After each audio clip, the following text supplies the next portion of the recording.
Let's look at the market update for the quarter one of this financial year. If you see the Nifty performance in last 3 months, it has been negative, right? Market has been corrected by about 10% in last 3 months. Mid cap and small cap has corrected further, and so has the other indices like Nasdaq and Dow Jones.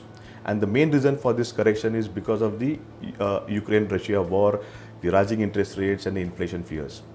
But if you look at the performance for last 1 year, Nifty performance has been much better than the other indices, right? It has been flat, but the other indices have been negative to the tune of about 11% and 21%. And we believe that one of the reasons for the outperformance of Nifty over the other indices is the flows and the liquidity of the market. So before we could look at the flows and liquidity, let's look at the ownership structure of Indian equities.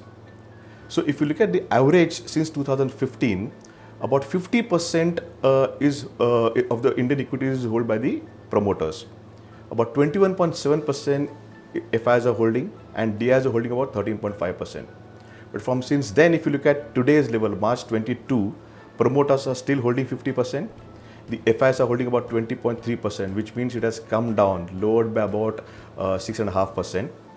DIs from 13.5 has gone up to 14.5, which means it has increased by 7.5%.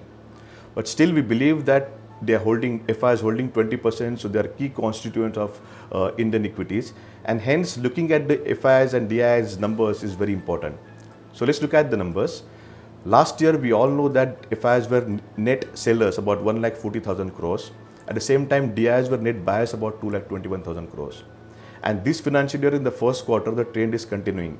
FIs have withdrawn about 1,07,000 crores. At the same time, DIs have pumped in 1,27,000 crores.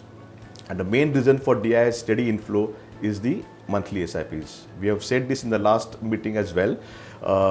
Last year, money coming through SIPs, the average of that was about 10,500 crores. This year, in the first 2 months, the average of monthly SIP is about 12,000 crores, which is 16% higher.